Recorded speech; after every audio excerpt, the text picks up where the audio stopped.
Cecil stood outside the crystalline tower of Xenotech Industries, his worn military jacket a stark contrast to the sleek architecture of New Geneva's corporate district. 3 years since the interstellar accord had opened Earth to the galactic community, and humans were still the underdog's cheap labor at best. Curiosities at worst.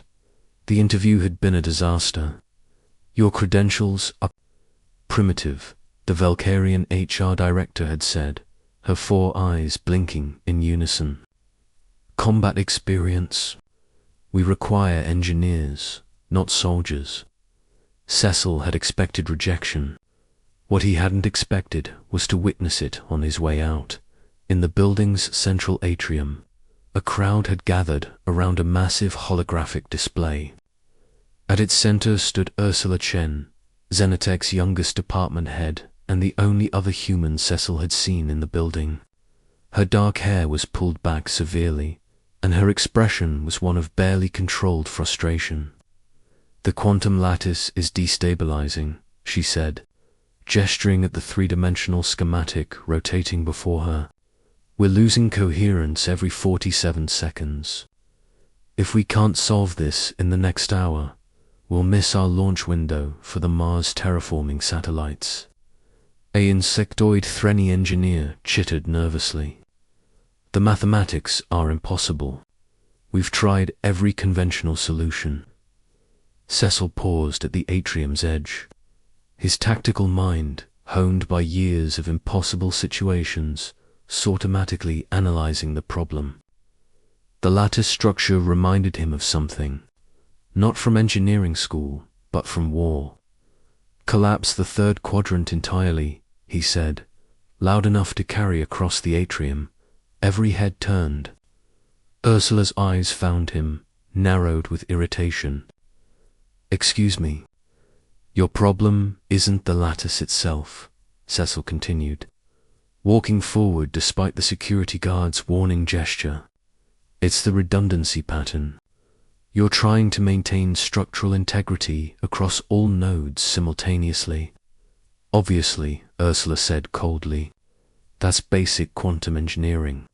"It's also basic military tactics," Cecil replied, "and it gets soldiers killed." The atrium fell silent. Ursula crossed her arms. "Explain." Cecil approached the hologram, his hands moving through the light display as if manipulating a tactical map. "During the siege of Titan Station, we faced a similar problem. Enemy forces had us surrounded, trying to defend every position simultaneously spread us too thin. We collapsed our defensive perimeter to 1/3 of its size, concentrated our forces, and held until reinforcements arrived." He manipulated the lattice structure, his fingers moving with surprising confidence. "Your quantum nodes are doing the same thing, overextending. If you collapse this quadrant and redistribute the energy load through a rotating priority system, the other sections will stabilize. You'll lose some redundancy, but you'll maintain coherence." Ursula stared at the modified schematic, her expression unreadable. Then she turned to her team. "Run the simulation." The Threni engineer's appendages flew across his console. Numbers cascaded down the holographic display. 30 seconds passed, then 55. "Coherence holding," the Threni announced, his voice rising in pitch. 50 seconds, 60, 75. "The pattern is stable." The atrium erupted in relieved chatter. Ursula continued staring at the display, then at Cecil. She walked toward him with measured steps, her corporate heels clicking against the polished floor. "Who are you?" she asked. "Cecil Morrison. I had an interview here this morning. I was just rejected." Something flickered across Ursula's face in Gar, perhaps, or recognition. She turned to the Valkyrian HR director who had emerged from the crowd. "Zara, tell me you didn't just turn away the man who solved our launch crisis." Zara's 4 eyes blinked rapidly, He's a soldier, not an engineer. His qualifications, Ursula interrupted, her voice sharp enough to cut atmosphere.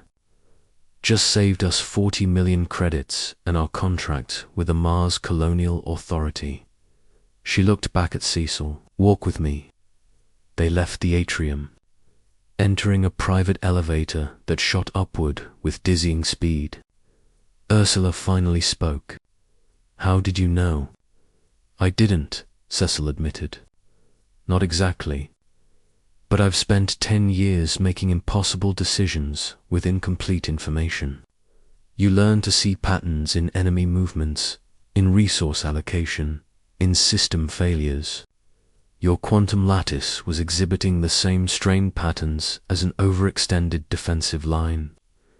The corporate sector doesn't think much of military experience, Ursula said quietly.